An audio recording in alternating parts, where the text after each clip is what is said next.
Greetings and welcome all to the Manifested e-learning platform. Today we are going to begin on a new topic. The subject is finance for decision making. Today's topic, budgeting and budgetary control. This is a new topic which has 6 subtopics, which are 1. Nature and purpose of budgets. 2. Limitations of budgets. 3. Preparation of budgets. 4. Purpose of budgetary control. 5. Distinction between budgeting and budgetary control in the private and public sectors. Then lastly, cost volume profit analysis. These are 6 subtopics under the topic budgeting and budgetary control. In this lesson, we are going to focus on the first subtopic, which is nature and purpose of budgets. Nature and purpose of budgets. But before we get into the nature and purpose of budgets, it's important for all of us to understand the meaning. What is the meaning of budgeting and budgetary control? Those are 2 things: budgeting and budgetary control. So these are 2 concepts, budgeting and budgetary control, which are interconnected, and they form the core of financial planning and management within any organization. Any organization must deal with these 2 issues, budgeting and budgetary control. We begin by defining budgeting. What is budgeting? Now, budgeting is the process of creating a detailed, quantified plan that is expressed in financial terms for a specific period of time. And in essence, it is the activity of preparing the budget document. So a budget is a plan. And we know a plan is a predetermined course of action. Every organization must have a plan for its financial planning. Okay, it must have a predetermined course of action on how it's going to get finances, how it's going to spend finances, and so on. So budgeting is a process of preparing that financial plan. It involves forecasting the expected revenues on one hand and estimating the required expenses for various activities, various departments, and also projects to achieve organizational goals. Every organization has goals, and these goals require finances. And these finances we all know finances form part of resources.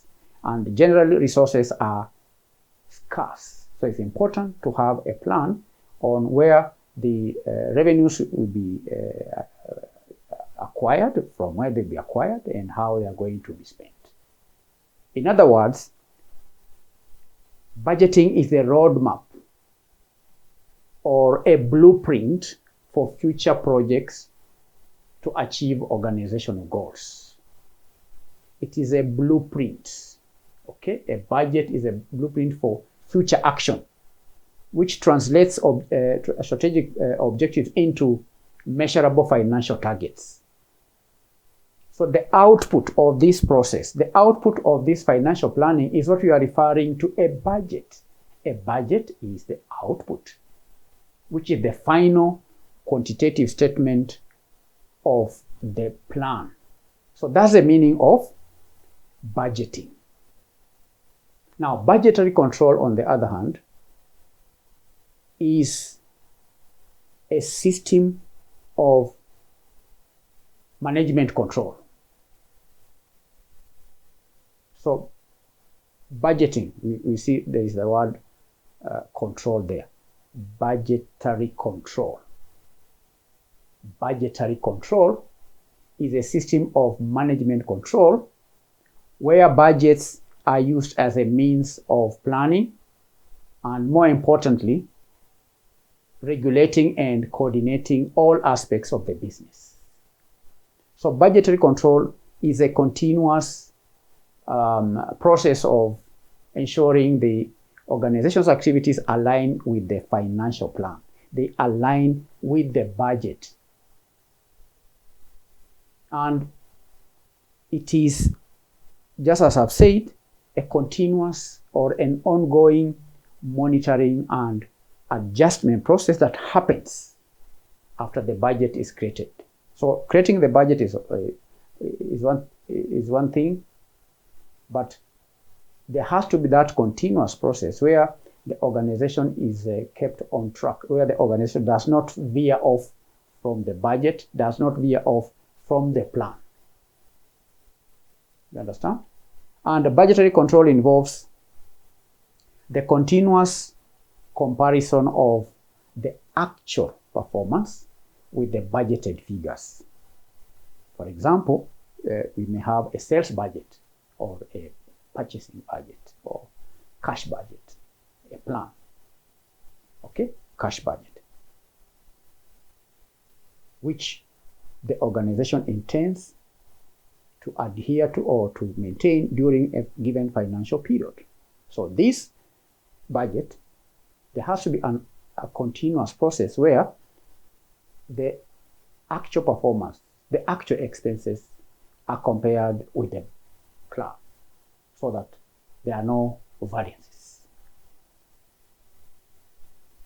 But we know in practice, variances are inevitable. You may have budgeted to purchase materials or to spend certain amount, but there are some events that may occur beyond the control of the organization, which may result into variations. So budgetary control may include variance analysis also, which means identifying and also measuring and explaining the difference between the actual and the budgeted results. And budgetary control culminates then into corrective actions or measures to bring performance back on track. And it may necessitate revising of the budget to reflect new realities.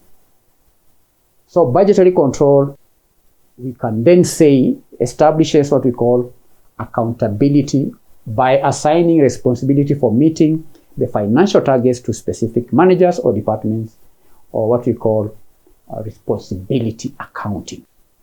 So that's the meaning, candidates, of the two concepts, a budget or budgeting and budgetary control. So budgeting is done at the planning phase, and the budgetary control takes effect at the control phase. So one is a planning document, another one is a document is a process of controlling. So as I said, the two concepts are interconnected and form the core of financial planning. You cannot have budgetary control without the budget in the first place.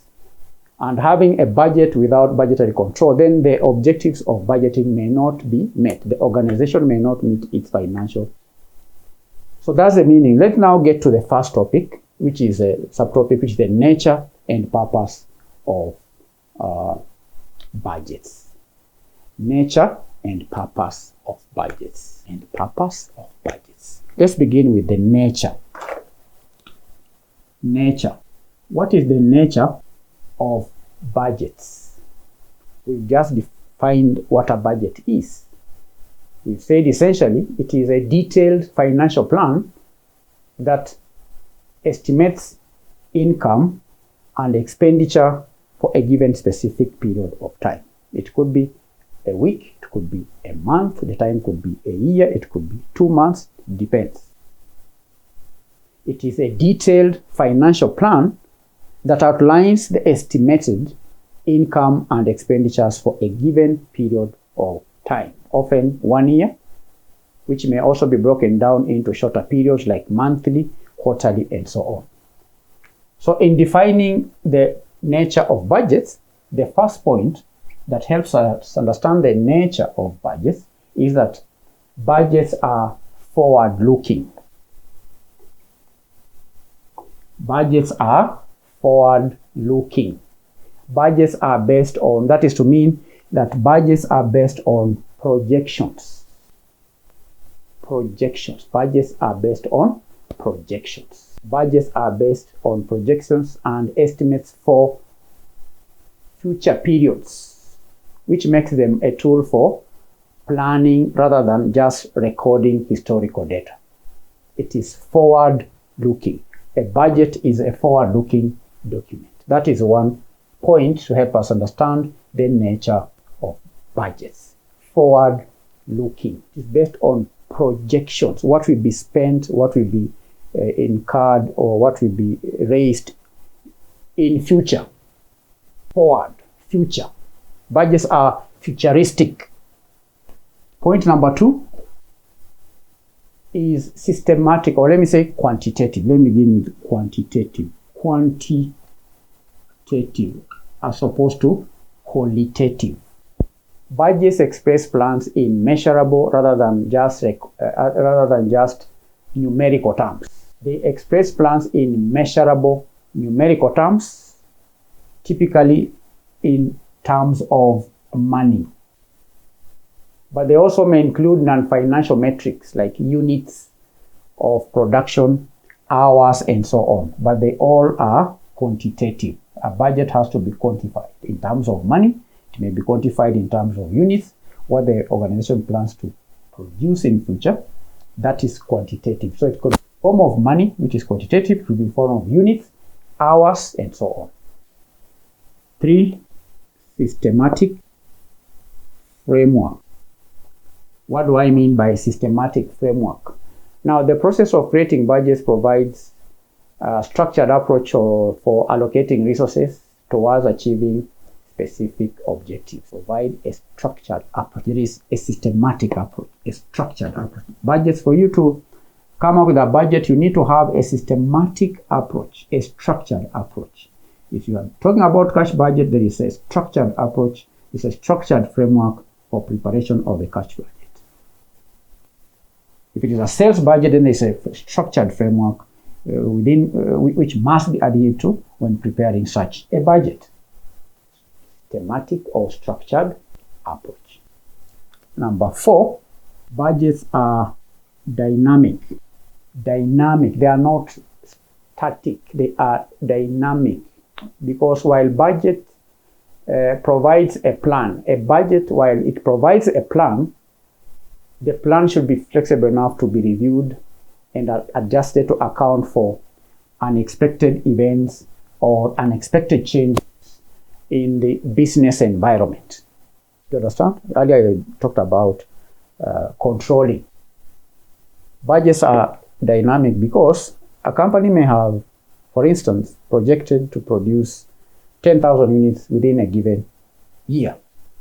But due to changes in the environment, the company maybe has new customers, necessitating that more units be produced. The company may get resources to increase the production capacity. And given that the company had a budget of producing 10,000 units, it may be subject to change because of the new, the changes in the environment. And that's where budgeting control comes in. So that in case of any changes, variance analysis is conducted and corrective actions are taken in case there are changes, in case the budget is changing. So budgets are dynamic. Okay. Number 5, budgets are integral to planning. Budgets are integral to the planning, and let me just add and control. Budgets are integral to planning and control cycle. Budgets serve as both the target and also the benchmark against which actual performance is measured. So these are 5 points to explain the nature of budgets. Then, what's the purpose of budgets? Purpose. What is the need? Is there a need to have budgets? What are the key objectives or purposes of budgeting in an organization. There are very many reasons why budgeting is important. And one such reason is just planning, for planning purpose. Planning. How are budgets important for planning? Now, one is formalizing plans, okay, for the purposes of formalizing. What does that mean? Formalizing plans. Now, budgets translate the organization's strategic goals and objectives into concrete, measurable plan of action. That's what we mean by formalizing plans. They may also be important in terms of forecasting. Still under planning, we have forecasting. They force management to look ahead, to anticipate future opportunities and problems, and plan how to address them. Budgets, for example, may help the organization to anticipate cash shortages, then take corrective measures before the shortages occur. That's point number one on planning. Point number two on purpose. Purpose of budget is that budgets may be used for resource allocation. Resource allocation. Budgets ensure that scarce resources like cash, like labor and materials are directed to the highest priority areas, to the highest initiatives, and that align with the organization's strategic goals. So that means efficient allocation. Budgets can help the company to efficiently allocate resources. Efficient allocation of resources can be made possible due to budgeting. Then there is also the aspect of prioritization. Prioritization. Budgets necessitate choices, helping to determine which projects or departments receive funding and which do not. Prioritization. The third purpose of budget. Currently, we are now discussing purposes of budgets. The first purpose is planning. The second purpose is resource allocation. The third point is coordination and communication. Coordination and communication. Coordination and communication. Budgets may be very useful in what we call interdepartmental coordination. Interdepartmental coordination. The budgeting process requires different departments to communicate and align their plans, which ensures that all parts of the organization work harmoniously towards common goals. Because you cannot draft a budget, so for example, a sales budget, without the input of the sales department and the input of the finance department and the input of the purchasing department. All these departments are forced under budgeting to work in harmony in order to achieve organizational goals. Interdepartmental coordination. There are also goals related to communication. Communication goals. Communication goals. A final budget clearly communicates the organization's financial targets and operational priorities to all levels of management and employees. That's the third purpose. Now, the fourth purpose of budgeting is that budgets can be used as a control tool or performance evaluation. Control and performance evaluation. That may sound self-explanatory. You may use budgets as a benchmark for control. One benchmark for control. Control means measuring actual performance vis-a-vis the budget. Budgets act as a standard against which actual financial results can be compared. 2. Variance analysis. Variance analysis. By comparing actual results to budgeted figures, the management can identify variances then investigate the causes of the variances, and then take corrective action through what we call management by exception. Then there is performance evaluation. Performance evaluation. Budgets provide a basis for evaluating the performance of departments, the performance of managers, and also the organization as a whole. Another purpose, number 5, is motivation. Motivation. Motivation. That goal setting can be a motivation. When managers and employees are involved in the budgeting process, the resulting targets can serve as a motivator to achieve the set financial and operational goals. Then we can also talk of accountability. Accountability. Budgets assign responsibility for achieving specific revenue or cost targets, which then promotes financial discipline.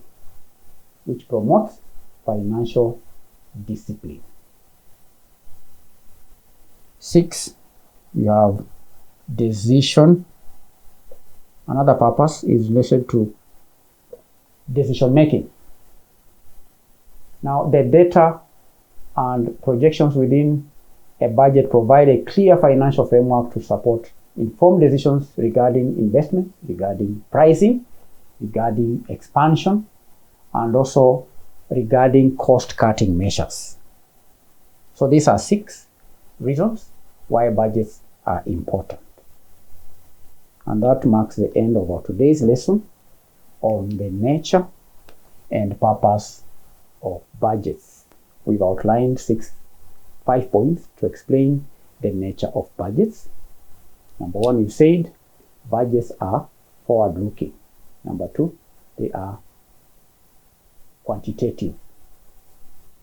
Number 3, they require a structured approach or systematic approach. Budgets are dynamic. Budgets are integral to planning and control cycle. Then we have 6 reasons why budgets are important, the objectives of budgets, the purpose of the budgets. Number 1 is for planning purpose. Budgets may also be used as a tool for allocating resources efficiently. Budgets can be used to coordinate different departments. They can also be used to communicate, right? Communication. Number 4, budgets can be used as control and evaluation tool. Number 5, budgets can motivate the management and the staff. Then lastly, budgets are useful for the purpose of making decisions. That's the end of the lesson. We meet in our next session. We'll continue to share knowledge in finance for decision making. We are on the topic budgeting and budgetary control. Bye-bye.